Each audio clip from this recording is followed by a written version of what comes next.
Now, I'm not going to clean this out. I'm going to put it right in here with everything else. The next one calls for carrots. And I think it calls for...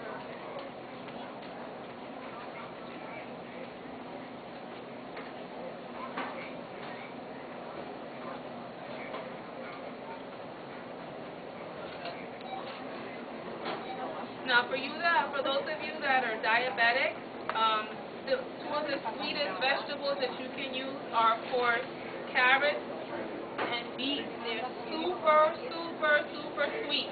So if you're diabetic and you're just starting a juicing, or if it's something that you want to start incorporating, be mindful of how much you use. Use one or the other, because the next one is going to be very sweet. Just kind of keep that in mind. Don't not that you can overdose on it, but if your kidney is having issues or there's too much insulin in your body, this is still considered a sugar that is very, very fast. You know, it's kind of, how do you call it? It's a simple sugar.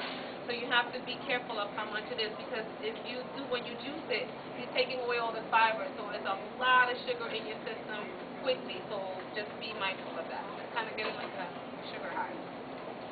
So even vegetables and fruit, you know, have sugar, and they can affect our body much nicer and much better than when we eat, you know, French fries, or we eat a Snickers bar or anything like that. There's no comparison. But we still think that even though it's healthy, that a lot of people say, oh yeah, juice, and all they do is sweet stuff. You got to balance out the sweet stuff with the not so sweet stuff, with the greens, and so that's when it's good. All right. Now, just like I'm going to remove the stem. You can do the stem, but I didn't clean it out as good as I should have, and I don't want to, you know, it'll help build out your antibodies, but just in case, I'm going to just cut but you can definitely do the stem when you juice.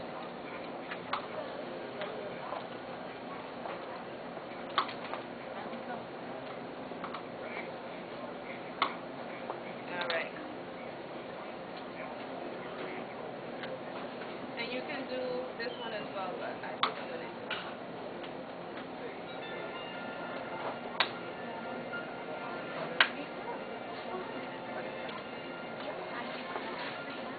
Now, you don't need a lot of beets. You just need one beet. And another nice way to do beets, if you don't want to juice it because it's very strong, you take for salad, you take it and you just kind of scrape it with a, what do you call it? Grater. Perfect. Playing the guessing game here. Here we go. Yes, please.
Let me taste it, because I may need more carrots. And if I do, then let me grab some. I may. Let me see how this concoction came out.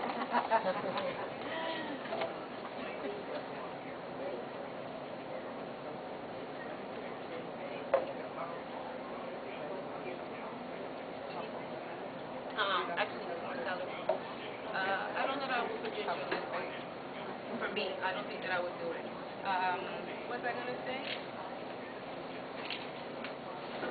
Now again, you really can become as creative as you can with juicing. It's so much fun. It's the one way that you can get little ones to get all their vegetables,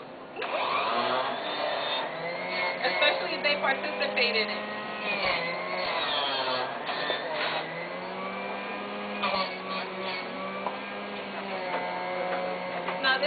is a little, it's a little sweet because it has the beet.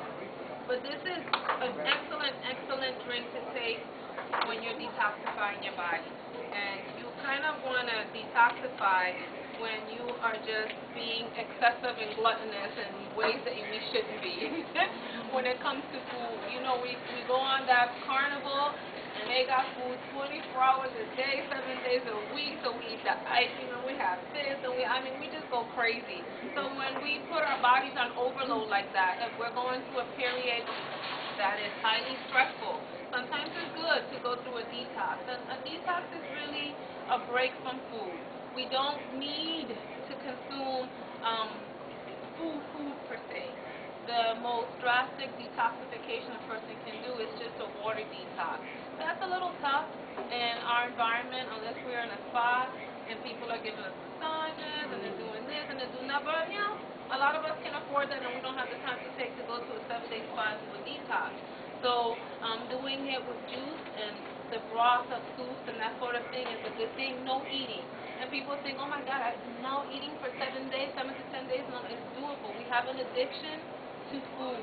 We have an addiction, thank you, to sugar. We have an addiction. And so a detox helps us kind of break from that addiction. And it's really more the mind. You learn a lot about yourself and about what you can do and how resilient your body really is when you do one. So that's why I would recommend as a detox. I'm going to put another beet in it. So what is the best vegetable you would say as far as the detox? Would it be The celery is good, beets are good. A lot of the green vegetables are good, and you just add apple or carrots or beets just to sweeten it. But the greens, whether kale, spinach, dandelion green, you can add a little flavor with the ginger, celery. You have a whole slew of asparagus. Everything that's green is best. So when you're juicing, you have more green than sweet. But you balance it out just a little bit because, you know, but there's different ones for different people. Like when generally a person comes to see me and they're interested in a detox, they kind of have to be where you guys are. They have to be aware enough of where to buy good food.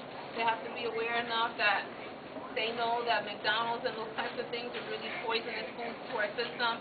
You know, they have to have a certain awareness of, because I would not be able to do with a person that's drinking sodas 4 or 5 times a week and eating out junk food, you know, a good part of their day. I couldn't do that to a person because I'm going to set them up to fail. So we gradually build up to a detox because it is something that is doable, but it does take a lot of discipline time from the person. And a lot of times people fail because they're not preparing. So you have to prepare to do that just like you prepare any other thing. But the detox, should you be detoxing? Is that like 3 times a day or like You can, when you're detoxing and you're going to do the juice, you can do